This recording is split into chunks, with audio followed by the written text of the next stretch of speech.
Last night, my son, who is 17 years old, he won't be 18 until December, got his driver's license about a month ago while we were out of town. And when I say out of town, we're like 8.5, 9 hours away from home.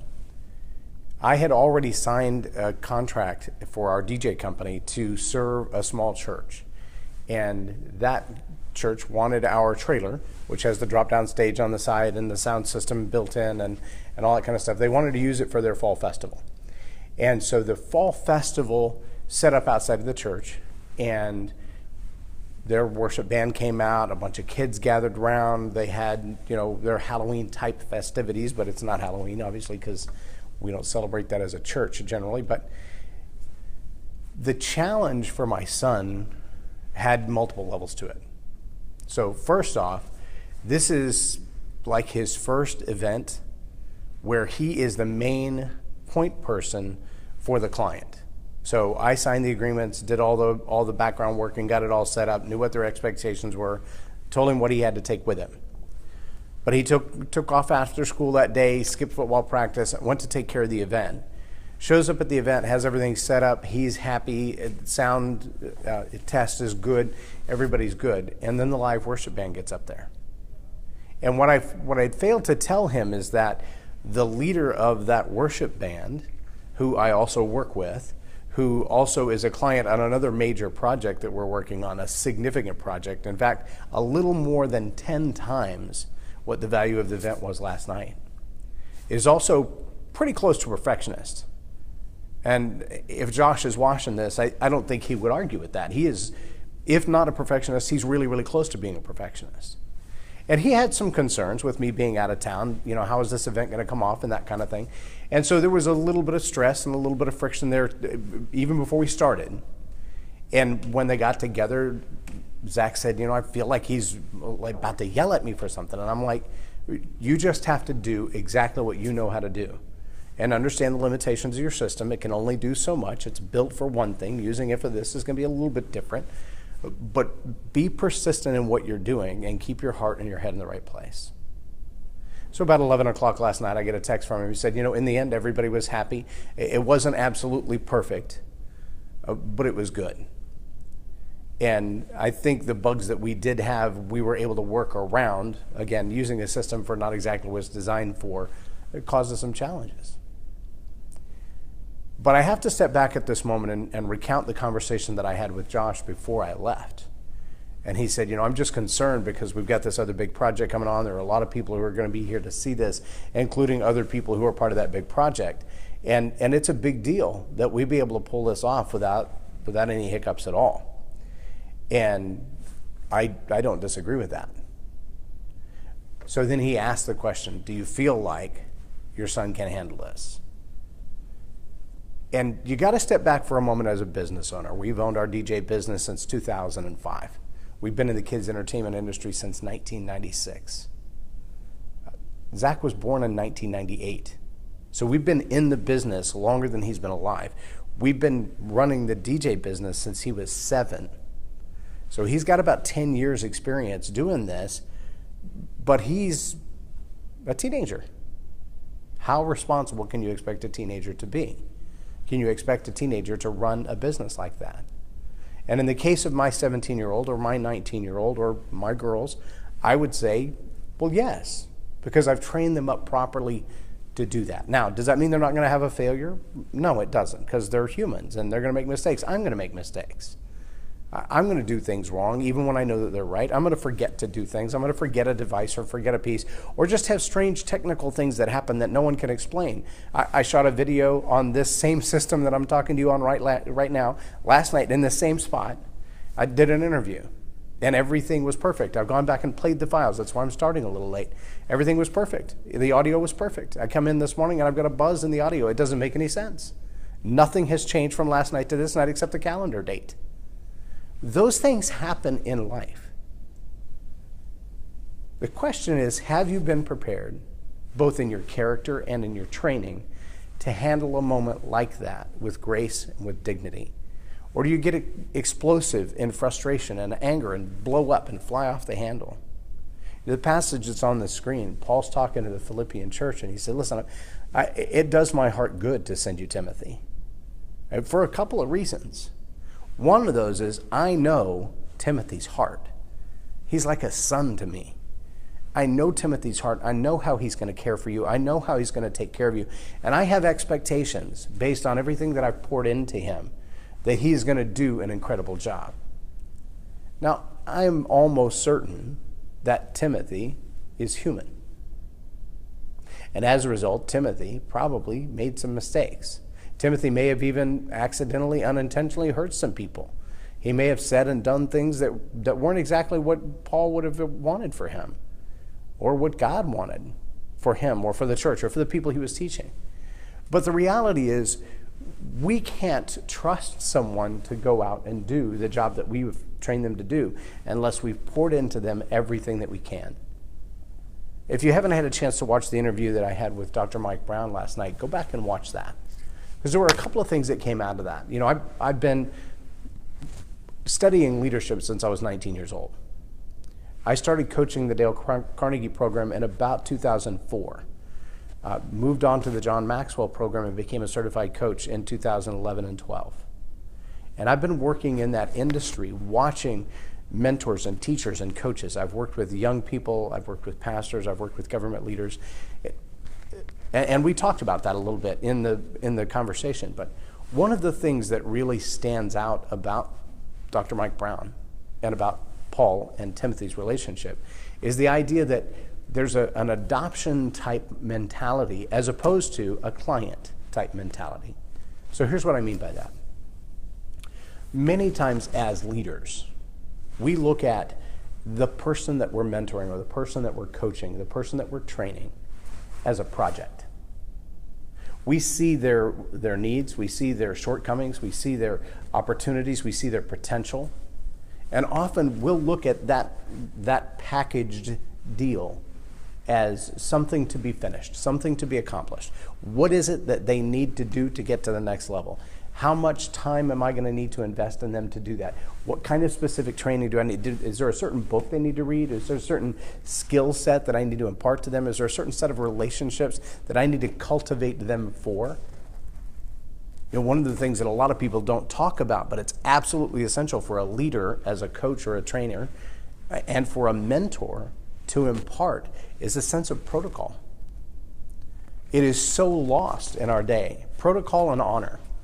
One of the things that I really focus on, even with my teenage sons, is if there are two people in a conversation, you don't walk up and engage that conversation until you're invited in. Why? Well, number one, because it's rude. Number two, because you have no idea what they're talking about. And you may hear something that burns a hole in your soul because you can't keep the secret, or you can't handle the information, or what they're talking about is none of your business. Now, the worst offense that you're going to experience if you don't know that protocol is that you walk up and they change the conversation, or they intentionally move on to avoid you, or they ask you to leave. Jesus talked about that. He said when there's a big table of people, if you come in and immediately take your seat at the first spot, there's a good chance that you're going to get bumped from that first spot, that someone else is going to see another person of honor who needs to be in that first spot, and you're going to move down the table until you're at the kiddie table at Thanksgiving. But when you come in and humbly take whatever place you come to, and then you get invited to the head of the table, that's a whole different thing.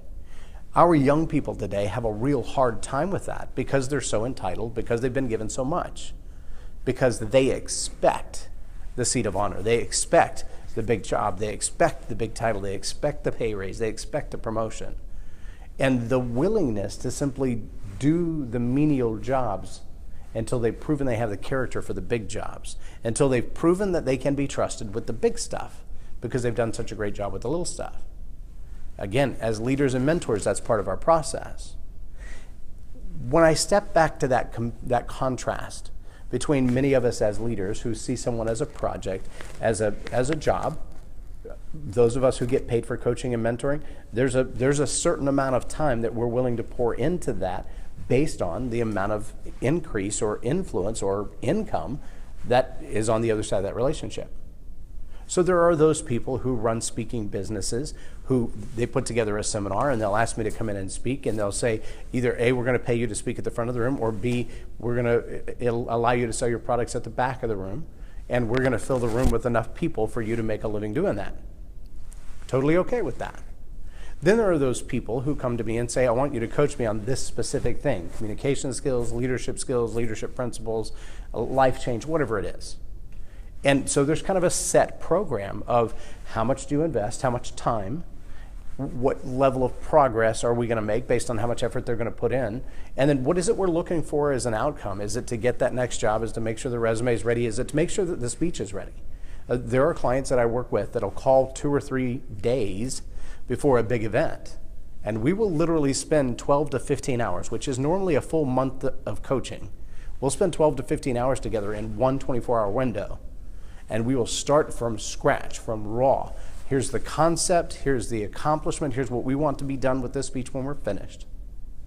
And we'll write from nothing through the entire process. Rehearse the speech, record the speech, practice the speech, build the emotion into the speech, the whole thing. And we'll do that in one 24-hour period. That's not a cheap process. But it's a high-level, high-impact engagement. And then we pull out of that engagement until the next time the same thing is needed. When Dr. Brown was talking about the mentor-protege relationship that he has engaged in 49 years in ministry, he talked about some of the successes of the people that he has helped to mentor, some of his proteges, in his words, his sons. And one of the most powerful things that I heard in that is that he still calls them sons and daughters, even those who have gone on to great things, those who've gone on, whose ministries have overshadowed the ministry of Dr. Mike Brown, whose names are well known, people that he could rattle off the tongue and say, these are the people that I know, these are the things that I've done, and yet a lot of people don't know who he is. The impact that he's had has been tremendous. But I had a conversation with one of his sons yesterday. And if we get a chance to interview him, we will hear. But there was something that he said that it was just kind of in the conversation. It was in the flow of conversation. I don't know that he intended to emphasize it or even bring it out, but I heard it, and I thought it was a powerful statement. What he said was this: when it came time for the interview, and the opportunity was there to interview for this position that was coming available, when that interview came up, one of the questions that was asked is, who is this young man, and where would I know him from? And the answer was, well, this is who his dad is. That didn't help. Well, this is where he ministers. Well, that didn't help. Well, this is his resume. Not bad. But on the resume, it listed relationships and mentors. And Mike Brown's name was on there. And the person looking to hire said, oh, that's all I need to know. That's what I needed to know. Now, I've told you before right here on this video that there are churches that I've worked with who were coaching clients, pastors of different churches, who have asked me to come in and present my ideas on why they might hire me as a coach. And when they start going down the list, there are 3 that seem to stand out. It's not the 10 years at Verizon. It's not the military time as a firefighter. It's not all the experience that I have in sales and marketing and accomplishments and products that I've created. It's not that. They see the Dale Carnegie training, they see the John Maxwell training, and they see the service that I do at Gateway Church. And for most pastors, that's the decision maker. Those 3 things together are kind of the pinnacle of good relational training. Dale Carnegie, John Maxwell, and Gateway. And I don't use those as a crowbar to build relationships, but I've used those as a crowbar to build me. And as a result of that, those relationships are at a different level. As a result of that mentor-mentee relationship that I had in the Dale Carnegie program, that I have in the John Maxwell program, that I have with the pastors at Gateway who pour into me, who help develop me to do what I do even at Gateway. The amount of time that I've spent with Dr. Rob Brewer and with Brad Stahl and some of those other people who have, Brady Daniels, who have poured into me, who've challenged my way of thinking, who've challenged the way that I communicate and the way that I just teach. Those are powerful, powerful opportunities, and they mean a lot to someone else. When Dr. Mike Brown mentors someone, it's set on a success level type of an engagement. And if I understood what he was saying last night, it's not a job or a project. He doesn't look at someone and go, okay, so I'm going to do this until the coaching money runs out, or I'm going to do this until you've exceeded your time, or I'm going to do this until it's time to move on to the next season, and then, ollie ollie oxen free. Instead, he looks at it and says, how can I grow you until I can move the spot to you? When I can move the spotlight to you, when I can promote you to the next level, when you're ready for the next thing.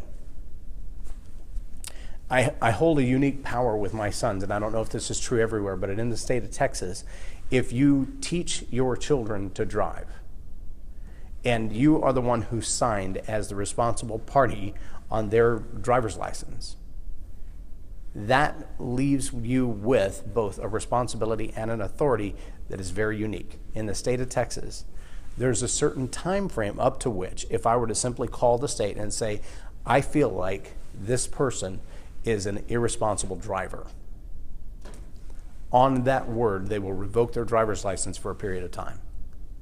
And they won't be able to get it again. They won't even be able to test again until they reach a certain age. Because the responsibility that I've taken on as their instructor, as their driver trainer, is so significant in their life. And the authority that I hold as father and instructor in their life is so significant. A lot of times the coaching relationship doesn't have that long-lasting impact. It doesn't have that kind of effect.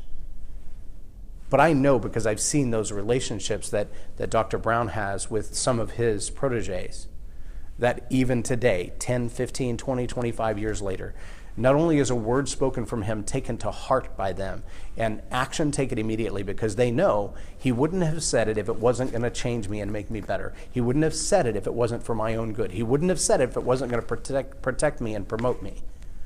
We often miss that as coaches. It's so easy for us to step back and go, I told you what to do. You didn't do it. I can't do anything for you.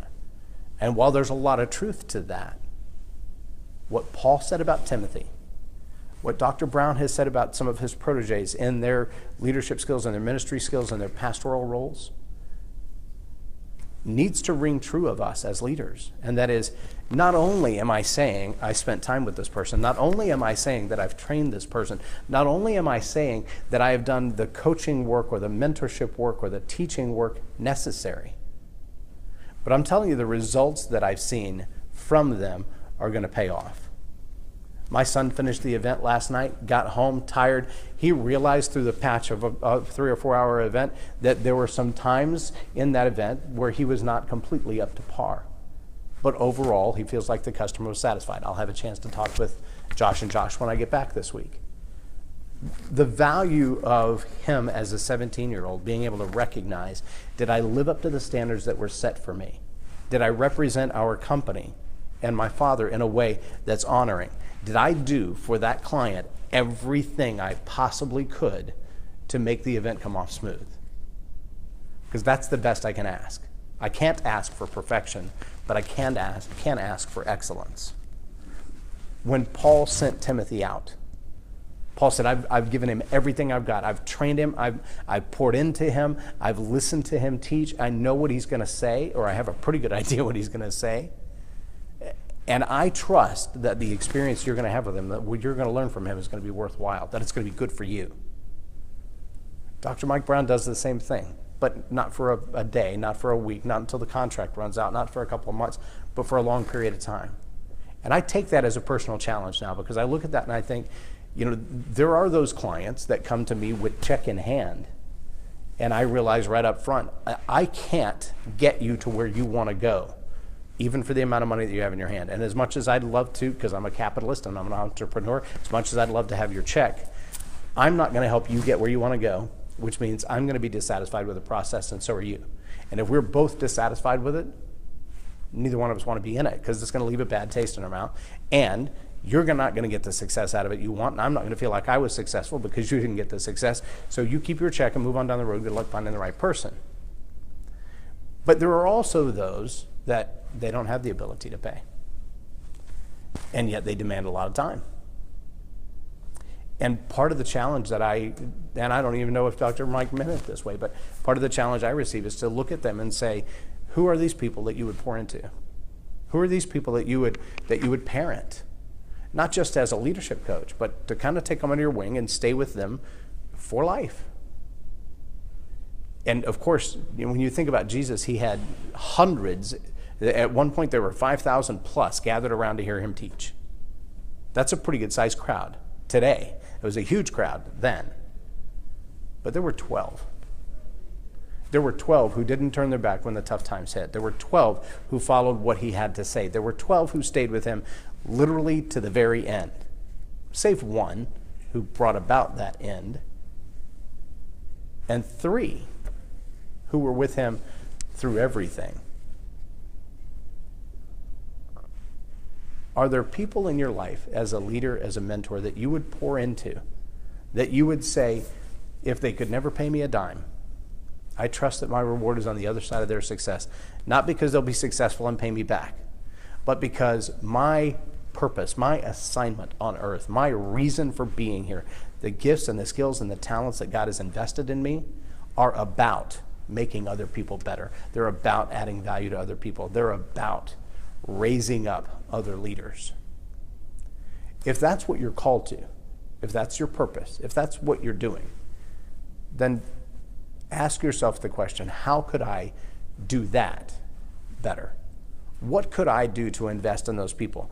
There was also one other thing that I thought was, it's just wisdom, and I think we all kind of go through it. I've said I separate people sometimes based on, can I get the results that they want? Do I have the bandwidth time-wise, the knowledge base from my own experiences and credentials to take them to the level that they want to be?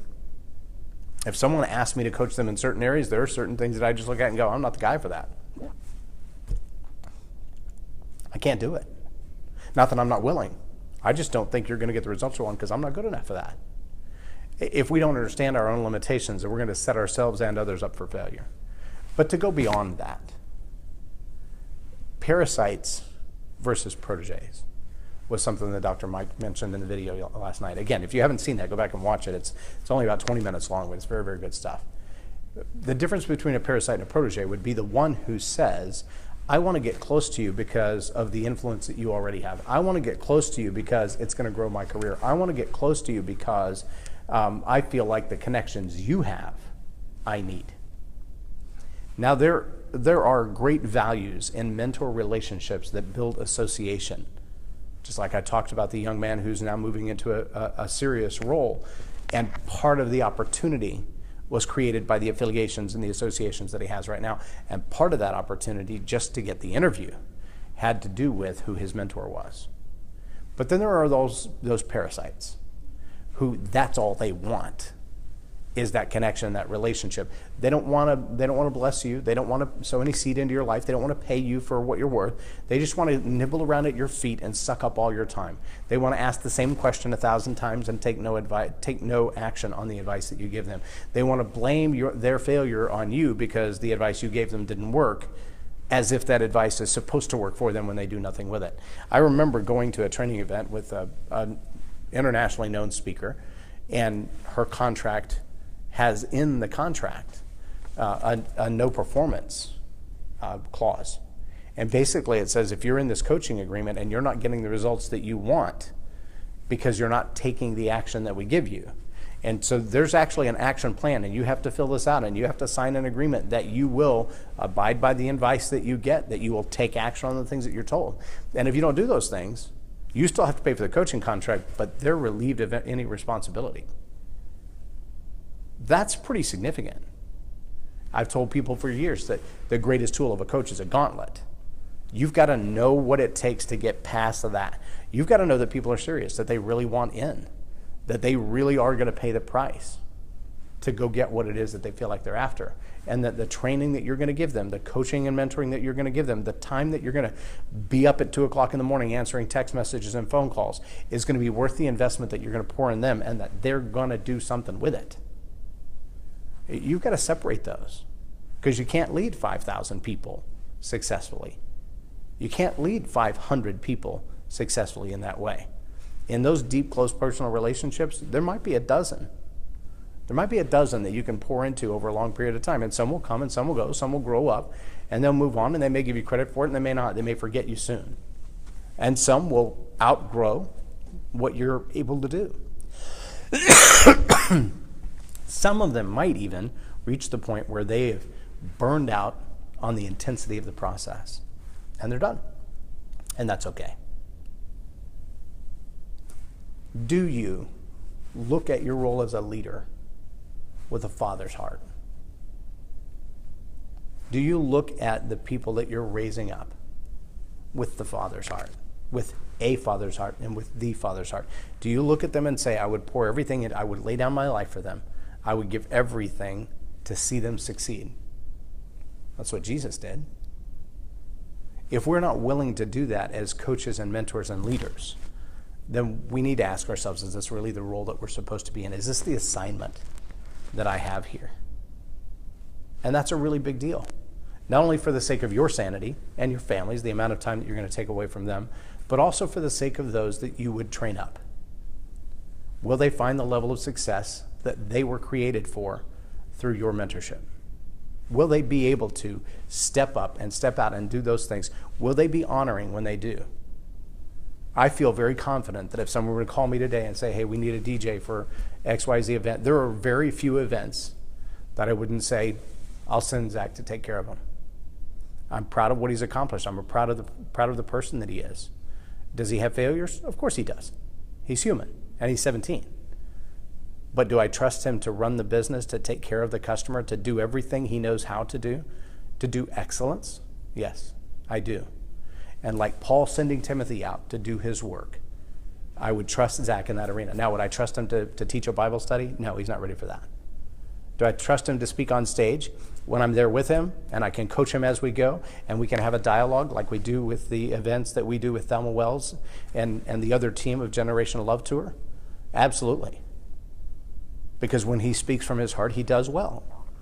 I also know that he's still young. He's immature. As a teenager, he's okay, but generally speaking, he's immature. He's not as studied in the Word as he needs to be to take that platform by himself. And so he needs some bumper rails, like in bowling. As you lead, as you teach, as you guide, as you mentor, you're going to find the same thing. You're going to have those proteges that you're raising up who still need bumpers. And there are going to be those that you let them loose, and you're like, wow, I didn't give them that. I didn't teach them that. That's just incredible. I know I've talked a lot today, and I've asked you a lot of questions, but I really, really want you to consider, if God has called you to the role of teacher, of mentor, of coach, are you giving everything that you have to see them succeed? Or are you in it just for the paycheck? Are you there because they're willing to pay you for X amount of time? I have my favorite clients. I can look back over the last 5 years and go, if every one of my clients was like that, man, I'd be in hog heaven. Not just because they paid the bill on time, but because they took the advice that I gave them and I can see results. I can look back at what they've accomplished and go, that's incredible. And that is the way it should be. If you look back over the track record of people that you've coached and mentored and ask yourself, how many of them have actually moved forward from where they were? Is your track record better or worse based on who you took on as a client? Is it better or worse based on your effectiveness in coaching them or their ability to take the advice that you gave them and do something with it? Those are very important questions for the assignment that you have while you're here and the career that you've chosen to be in. Take those things to heart so that you can one day look back on anybody that you've sent out, any protege that you have assigned to go do work and say, like Paul said of Timothy, I'm proud of this young man and I trust that he will do you well because I know his heart and his heart is for you.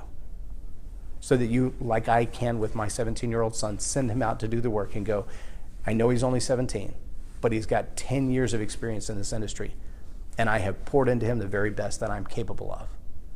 He's got a great personality. He'll do it well. If you can't say that of your proteges, if you can't say that of those that you've coached and mentored, then one of two things is wrong. You're not pouring in everything that you could, or you're working with the wrong kind of clients. My challenge for you today is this. Ask yourself honestly, have you picked the right clients? Have you poured into those who can make a serious impact? Or are you wasting your time pouring into those who can't? And have you given everything you've got to see them succeed? I'm J Loren Norris, and you've been watching Tell It Like It Is TV. Have a blessed day.